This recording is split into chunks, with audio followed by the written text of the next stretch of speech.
Shri Venkateswara gold తాకట్టులో ఉన్న మీ బంగారాన్ని విడిపించి కొనబడును.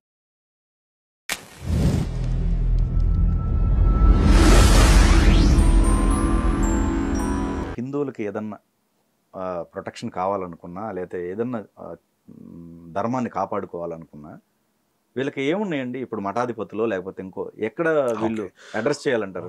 ఆర్ఎస్ఎస్ ఎప్పుడు పుట్టిందండి? 100 సంవత్సరాలు. హిందూ ధర్మం ఎప్పుడు పుట్టింది? అది 1000 సంవత్సరాలు. మరి ఈ 1000 సంవత్సరాలు ఎవరు రక్షించారు హిందూ ధర్మాన్ని? ఓకే, హిందువులే రక్షించుకున్నారు కదా. ఇప్పుడు ఎట్లా ఉందంటే ఇది సామెత ఒకటి నాకు గుర్తు రావట్లేదు, సర్లే నాకు గుర్తురాని సామెత ఉంది ఇప్పుడు. సో 1000 సంవత్సరాల నుంచి ఉన్న హిందూ సమాజం, హిందూ ధర్మాన్ని ఆర్ఎస్ఎస్ వాడేంటి ప్రొటెక్ట్ చేసేది? వాడేవాడు? ఓకే, ఈ ధర్మం నాది, నా ధర్మాన్ని నేనే రక్షించుకుంటాను. ఇప్పుడు ఈరోజు ఏమైనా జరిగింది అనుకోండి, మీరు హిందూ, నేను హిందూ, ఇంకొకళ్ళు హిందూ, అందరం కలిసి మనం రక్షించు. ఆర్ఎస్ఎస్ ఎందుకు? ఆర్ఎస్ఎస్ నిజంగా హిందూ సంస్థ అయితే నాకేం అభ్యంతరం లేదు. ఓకే, ఇప్పుడు హిందూ సంస్థలు ఎన్నో ఉన్నాయి, అభ్యంతరం లేదు. కానీ వాళ్ళు ఆర్ఎస్ఎస్ హిందూ ద్రోహులు. ప్రపంచ చరిత్రలోనే ఆర్ఎస్ఎస్, బీజేపీ, ఆ సంఘ్ పరివారు అత్యంత పెద్ద హిందూ ద్రోహులు అండి. మీరు ప్రపంచ చరిత్రలో ఇంత పెద్ద ద్రోహులు మీకు కనిపించరు. వీళ్ళు ఏది మేకవన్నె పులులు, వీళ్ళు గోముఖ వ్యాఘ్రాలు అంటారు. ఇంగ్లీష్లో వోల్ఫ్ ఇన్ షీప్ క్లోత్. బయటికి వేసుకునేది ఒకటి, చెప్పి వాళ్ళు చేసేది ఒకటి. సో ఎవడైతే చెప్తాడో నేను మా ఆర్ఎస్ఎస్ లేకపోతే హిందూ ధర్మం, అంతకంటే మూర్ఖుడు, దరిద్రుడు ఎవడు ఉండడండి హిందువుల్లో. 1000 సంవత్సరాల నుంచి బతుకు 1925 ముందు వరకు మనం ఉన్నాం కదా. మరి ఇప్పుడు కూడా ఉన్నాం కదా. పోయి మీరుంటే మీరు చేసిందేంటి? మీరేమైనా మంచి చేశారా? ఈ 2011 సంవత్సరాల్లో హిందువులకు సమాన హక్కులు ఇచ్చారా? దేవాలయాన్ని ప్రభుత్వం నుంచి విడిపించారా? గోహత్యను ఆపారా? ఏం చేశారు చెప్పండి? ఇలాంటి ఎన్నో ఉన్నాయి చెప్పడానికి, ఒక్కటి చేయలేదు. అసలు మీరు ఇన్ని చెబుతుంటే జస్ట్ లైక్ ఇప్పుడు మద్రసాలు ఎలా ఉన్నాయో ఇది కూడా వీళ్ళు పూర్తిగా హిందువులని నామమాత్రపు హిందువులుగా చేసే సంస్థ అండి ఆర్ఎస్ఎస్. ఓకే, హిందువులని అహిందువులుగా, అంటే హిందువులు కాని వారిగా చేసే సంస్థ వీళ్ళు. ఇప్పుడు మీరు చూడండి, మీరు బ్రాహ్మణులు, ఎంతమంది బ్రాహ్మణులు అడగండి. బ్రాహ్మణ పిల్లలు రోజు మామూలు కొంతమంది త్రికాల సంధ్య చేస్తారు, అంటే సంధ్యావందనం చేస్తారు, పొద్దున, మధ్యాహ్నం, సాయంత్రం. కొంతమంది ఉదయం సంధ్య చేస్తారు, కొంతమంది సాయంత్రం సంధ్య చేస్తారు. వాళ్ళు పాపం వైదిక బ్రాహ్మణులు వాళ్ళ పిల్లల్ని, వీళ్ళేదో హిందూ సంస్థని వాళ్ళ పిల్లల్ని వీరికి ఆ శాఖలకు పంపించేది, ఆర్ఎస్ఎస్ శాఖలకి. అక్కడ మొట్టమొదటి చెప్పేది ఏంటంటే నువ్వు సంధ్యావందనం చేయొద్దు. ఇది ఉంటుందండి. ఓకే, ఆ తర్వాత మీరు దానికి సంధ్యావందనం చేయకపోతే ప్రాయశ్చిత్తం అని ఒకటి ఉంటుంది. అంటే ఏదో కారణం వల్ల సపోజ్ మనం ఒక పని చేయలేదు అనుకోండి, దాన్ని ప్రాయశ్చిత్తంగా మనం మళ్ళీ చేస్తాం. ప్రాయశ్చిత్తం కూడా చేసుకొని ఎవరు ఆ విధంగా. ఇప్పుడు మీరు చూడండి, ఈ మోహన్ భాగవత్ బ్రాహ్మణుడు, అసలు జంధ్యం ఉండదు. అడగండి, ఆయన జంధ్యం చూపించమని చెప్పండి మోహన్ భాగవత్ని. లేదా ఆర్ఎస్ఎస్లో ఉన్న బ్రాహ్మణులు వీళ్ళందరికీ జంధ్యం చూపించమని చెప్పండి.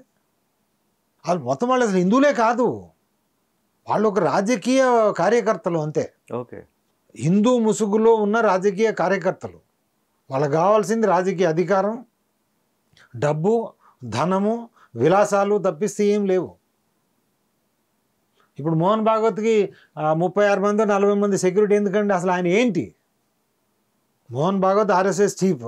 ఆర్ఎస్ఎస్ ఏంటి? అదేమన్నా ప్రభుత్వ సంస్థనా? ప్రైవేట్ సంస్థ అయితే డబ్బులు కట్టాలి కదా. ఇప్పుడు మీరు మన ముఖేష్ అంబానీకి సిఆర్పిఎఫ్ సెక్యూరిటీ ఇచ్చారు, ముఖేష్ అంబానీ డబ్బులు కడతాడు. మరి ఈ మోహన్ భాగవత్ ఎవరు? ఆయనకు ప్రభుత్వం నుంచి సెక్యూరిటీ ఇవ్వాల్సిన అవసరం ఏంటి? ఆయనకు ఎంపీనా, ఎమ్మెల్యేనా, ప్రభుత్వ అధికారా, లేకపోతే మంత్రినా, ప్రధానమంత్రి, ముఖ్యమంత్రి, రాష్ట్రపతి, ఏది కాదు కదా. ఆయనకు సెక్యూరిటీ ఇవ్వాల్సిన అవసరం ఏంటి? ఒకవేళ సెక్యూరిటీ అవసరము, డబ్బులు కట్టు. సో ఈ విధంగా వాళ్ళు అసలు హిందువులు కాదు, ఓన్లీ మన దేశం మీద ఒక చీడ పురుగులండి, పరాన్న జీవులు ఆర్ఎస్ఎస్లు. ఓకే, హిందూ ధర్మానికి పట్టిన ఏమంటారు, పీడ అంటారు చూసారా, పీడ పట్టింది, pestilence. They are the pestilence on the Hindu society. వాళ్ళు ఉన్నంత వరకు హిందూ ధర్మం నాశనం అవుతుంది తప్పిస్తే హిందూ ధర్మం అయినాడు. ఇప్పుడు మీరు చూడండి, డిఎంకేలో కానీ ఎవరైనా ప్రతి వాళ్ళు హిందువులు ఎందుకు తిడతారు? వాళ్ళు అనుకుంటారంటే హిందూ అంటే ఆర్ఎస్ఎస్ అని. Okay, okay. ఇప్పుడు కాంగ్రెస్లో కూడా హిందువులు ఉన్నారండి, తెలుగుదేశంలో ఉన్నారు, మీరు బీఆర్ఎస్లో ఉన్నారు, ఇంకో పార్టీలో, అన్ని పార్టీలు ఉన్నారు కదా. కానీ వీళ్ళు ఆర్ఎస్ఎస్ వాళ్ళు ఏ విధంగా చేశారంటే మాతోనున్నవాడే హిందువు, బయట వేరే పార్టీలో ఉంటే నువ్వు హిందువు కాదు. నువ్వు రాజకీయానికి నువ్వు మతానికి సంబంధం ఏంటండి అసలు? మతం అనేది ఇది వేరే సిస్టమ్.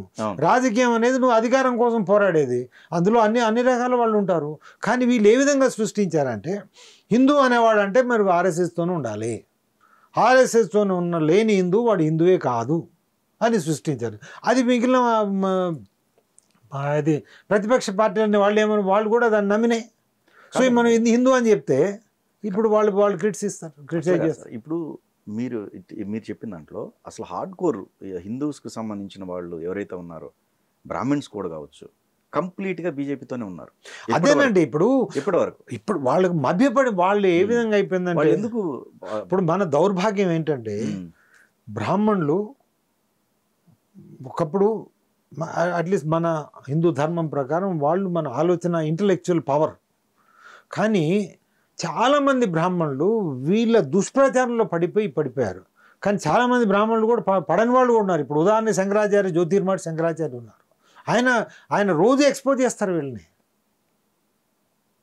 ఆయన బ్రాహ్మణుడే కదా. అలాంటి ఆలోచించే ఆలోచన విధానం ముందు ఆర్ఎస్ఎస్ వాళ్ళు చేరితే మన ఆలోచన విధాన్ని నాశనం చేస్తారండి. మీరు కమ్యూనిస్ట్ పార్టీలో చేరారనుకోండి, మీరు కమ్యూనిస్ట్ పార్టీలో చేస్తే మొట్టమొదటి వాళ్ళు చేసేది ఏంటంటే మీరు ఇండిపెండెంట్గా ఆలోచించడానికి వీళ్ళు మొత్తం నాశనం చేస్తారు. ఆ పుస్తకంలో రాసిందే మీరు ఆలోచించారు. ఆ ధోరణిలో ఇట్లా ఏది కళ్ళ గంతలు కట్టిన గుర్రం ఉంటుంది చూసారా, అది. So it is a blinkered horse. అట్లాగే మనకి బ్లింకర్స్ పెడతారు, కళ్ళకి గంతలు కట్టి అది బ్రాహ్మణులైనా కానీ ఎవరైనా కానీ. అదే మన దౌర్భాగ్యం ఏంటంటే చాలామంది హిందువులు ఇంక్లూడింగ్ బ్రాహ్మిన్స్ ఈ ఆర్ఎస్ఎస్ మాయాజాలంలో పడిపోయి అదే హిందుత్వం అనుకుంటారు. మనం వినాల్సింది హిందూ మతం గురించి మనకు ఎవరు చెప్తారండి? పీఠాధిపతులు చెప్పాలి, శంకరాచార్యులు వారు చెప్పాలి, ధర్మాచార్యులు చెప్పాలి, రామానుజాచార్యులు వాళ్ళు చెప్పాలి, జీయర్లు చెప్పాలి. వాళ్ళు చెప్పింది హిందుత్వం. కానీ ఆర్ఎస్ఎస్ వాడు చెప్పింది హిందుత్వం ఏంటండి?